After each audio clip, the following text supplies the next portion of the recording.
Hello everyone, कैसे हैं आप सब। उम्मीद करती हूँ कि आप सभी अच्छे होंगे। मैं अर्पित सुमन, असिस्टेंट प्रोफेसर, महिला कॉलेज चाईबासा, कोल्हान यूनिवर्सिटी, झारखंड। आज मैं बीएड सेमेस्टर 2 के छात्रों के लिए paper 7A pedagogy of physical science से teaching aids in science teaching लेकर आई हूँ। विज्ञान शिक्षण में सहायक सामग्री, इसे टीचिंग लर्निंग मटेरियल यानी कि TLM भी कहा जाता है। इसे आज हम लोग विस्तार से देखेंगे। विज्ञान शिक्षण में सहायक सामग्री, teaching aids in science teaching. The supply of teaching aids to every school is essential for the improvement of the quality of teaching according to Indian education commission. विज्ञान शिक्षण के लक्ष्य एवं उद्देश्य को प्राप्त करने के लिए यह आवश्यक है कि कक्ष में शिक्षक एवं छात्र के बीच उचित पारस्परिक क्रिया हो, जिसके द्वारा प्रभावी अधिगम की प्राप्ति की जा सके। विज्ञान शिक्षण में सहायक सामग्री के उचित एवं निर्देशित प्रयोग के द्वारा अधिगम को प्रभावी बनाया जा सकता है।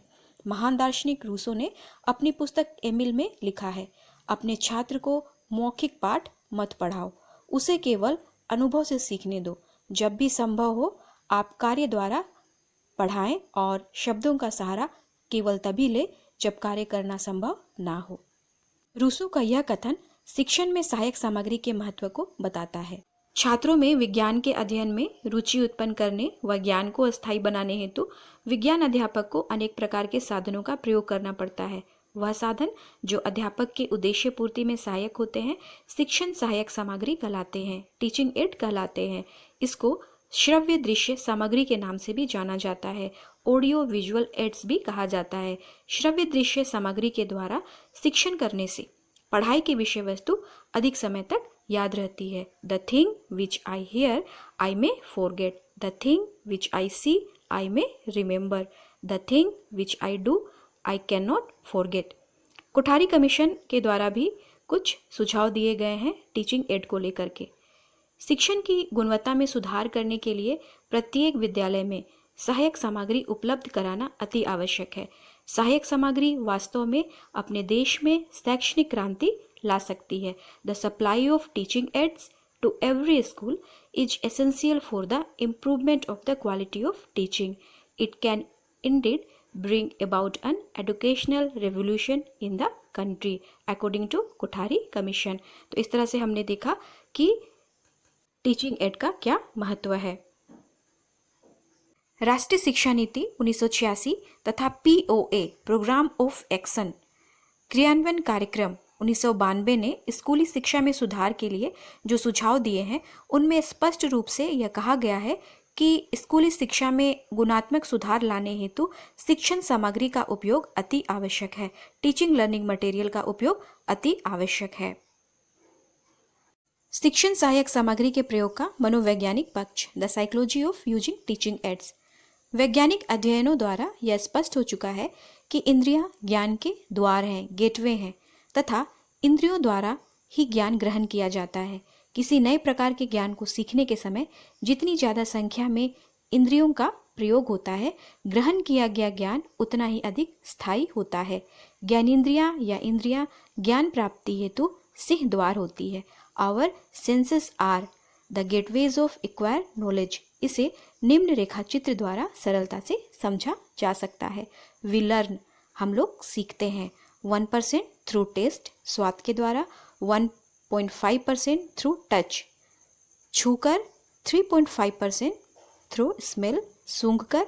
11% थ्रू हियरिंग, 11% सुनकर। 83% थ्रू साइट यानी देखकर। वी रिमेंबर, हम लोग याद करते हैं या स्मरण करते हैं। 20% ऑफ व्हाट वी हियरिंग, 20% हम लोग सुनकर याद करते हैं। 30% ऑफ व्हाट वी सी, 30% हम लोग देखकर याद करते हैं। 50% of what we see and hear, 50% हम लोग देखकर और सुनकर याद कर सकते हैं।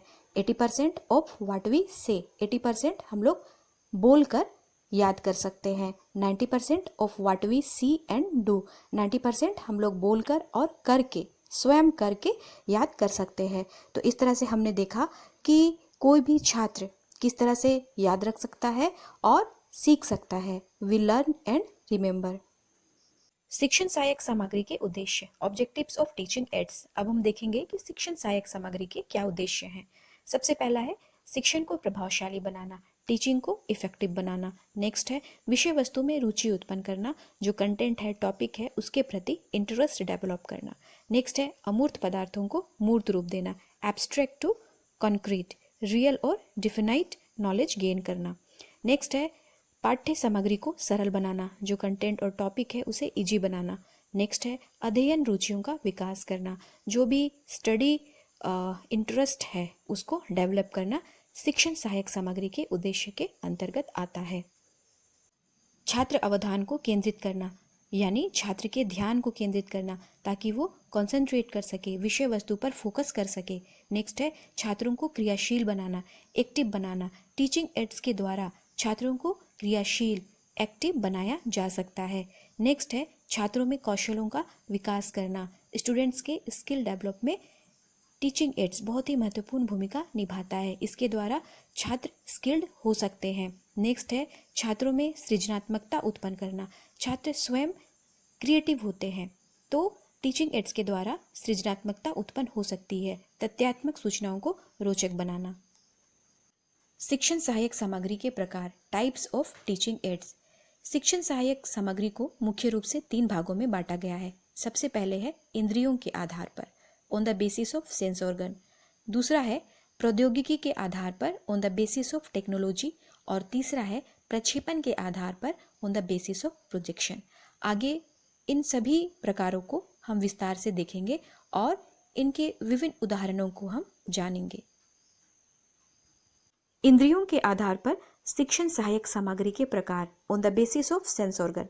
अब हम देखेंगे कि सेंस ऑर्गन के आधार पर शिक्षण सहायक सामग्री के कौन कौन से प्रकार हैं। सबसे पहले है श्रव्य सामग्री, ऑडियो एड्स। दूसरा है दृश्य सामग्री, विजुअल एड्स। और तीसरा है श्रव्य दृश्य सामग्री, ऑडियो विजुअल एड्स। श्रव्य सामग्री, ऑडियो एड्स। श्रव्य सामग्री ऐसे सहायक सामग्री होती है जिसमें केवल श्रवण इंद्रियों अर्थात कानों का प्रयोग होता है। छात्र सुनकर सीखते हैं, जैसे रेडियो, ग्रामोफोन तथा टेप रिकॉर्डर, जिसकी सहायता से छात्र सुनकर सीखते हैं। दृश्य सामग्री, विजुअल एड्स। यह वह सामग्री होती है जिसमें आंखों का प्रयोग होता है। इस प्रकार की सामग्री बालकों को देखकर सीखने में सहायता प्रदान करती है, जैसे श्यामपट्ट, ब्लैक बोर्ड, चार्ट, चित्र, डायग्राम्स, मॉडल, सूचना पट, बुलेटिन बोर्ड, फिल्म पट्टिका, फिल्म स्ट्रिप, स्लाइड्स, रेखाचित्र, स्केचेस, ग्राफ, चित्र विस्तारक यंत्र इत्यादि, एपीडियास्कोप एक्सेट्रा। श्रव्य दृश्य सामग्री, ऑडियो विजुअल एड्स। श्रव्य दृश्य वह सामग्री होती है जिसमें कान और आंख दोनों ही इंद्रियों का प्रयोग होता है। यह सामग्री बालकों को देखकर और सुनकर सीखने में सहायता प्रदान करती है, जैसे फिल्म, दूरदर्शन इत्यादि। फिल्म और दूरदर्शन की सहायता से छात्र सुनकर और देखकर सीख सकते हैं, जैसा कि हम लोगों ने psychology of using teaching add में भी जाना था कि 11% थ्रू हियरिंग, 83% थ्रू साइट। तो इस तरह से यह स्पष्ट होता है कि ऑडियो विजुअल एड्स के द्वारा छात्र सुनकर और देखकर बहुत अच्छी तरह से सीख सकते हैं और याद कर सकते हैं, स्मरण कर सकते हैं। प्रौद्योगिकी के आधार पर शिक्षण सहायक सामग्री के प्रकार, on the basis of technology. अब हम देखेंगे कि टेक्नोलॉजी के आधार पर शिक्षण सहायक सामग्री के कौन कौन से प्रकार है। पहला है कोमल शिल्प, सॉफ्टवेयर। दूसरा है कठोर शिल्प, हार्डवेयर। कोमल शिल्प के आधार पर वर्गीकरण, classification on the basis of softwares. इसे 3 भागों में बांटा गया है। पहला है ग्राफिक्स, दूसरा है प्रदर्शन, डेमोन्स्ट्रेशन, तीसरा है 3 आयामी, 3 डायमेंशन। सबसे पहले देखेंगे ग्राफिक्स, जिसमें chart, map, graph, book, poster इत्यादि आते हैं। प्रदर्शन डेमोन्स्ट्रेशन के अंतर्गत है चौक, फैनल बोर्ड, बुलेटिन बोर्ड इत्यादि। और 3 डायमेंशन, 3 आयामी के अंतर्गत है मॉडल, नमूने इत्यादि। कठोर शिल्प के आधार पर वर्गीकरण, classification on the basis of hardwares, जिसमें सबसे पहले है दृश्य सामग्री, विजुअल एड्स, श्रव्य सामग्री, ऑडियो एड्स, श्रव्य दृश्य सामग्री, ऑडियो विजुअल एड्स।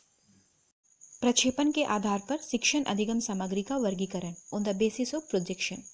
इसमें सबसे पहले है प्रक्षेपित सामग्री, प्रोजेक्टेड एड्स, दूसरा है अप्रक्षेपित सामग्री नॉन प्रोजेक्टेड एड्स, और तीसरा है क्रिया प्रधान या प्रत्यक्ष अनुभव सामग्री एक्टिविटीज और डायरेक्ट एक्सपीरियंस एड्स, जिसे हम आगे विस्तार से देखेंगे। प्रक्षेपित सामग्री के आधार पर वर्गीकरण on the basis of projected aids. इन प्रोजेक्टेड एड्स के द्वारा टीचिंग लर्निंग प्रोसेस को इफेक्टिव बनाया जाता है, जिसमें है फिल्म स्ट्रिप प्रक्षेपण, प्रोजेक्टर, स्लाइड प्रक्षेपण, रंगीन स्लाइड प्रक्षेपण इत्यादि। अप्रक्षेपित सामग्री के आधार पर वर्गीकरण on the basis of non projected aids. Non projected aids के द्वारा शिक्षण अधिगम को रुचिकर बनाया जा सकता है, जिसमें है श्यामपट, सूचना पट, मॉडल्स, मैप, रेडियो, ग्रामोफोन इत्यादि। क्रिया प्रदान या प्रत्यक्ष अनुभव के आधार पर on the basis of activities. यहाँ नाम से स्पष्ट है कि ये टीचिंग एड्स एक्टिविटी और डायरेक्ट एक्सपीरियंस पर आधारित है, जिसके अंतर्गत है सीसीटीवी, प्रयोग, एक्सपेरिमेंट, परियोजना, प्रोजेक्ट, शैक्षिक भ्रमण, एजुकेशनल टूर, कंप्यूटर असिस्टेड अनुदेशन, CAI इत्यादि। तो इस तरह से आज का ये टॉपिक यहीं पर समाप्त होता है। मुझे उम्मीद है आप सबों को समझ में आ गया होगा। धन्यवाद।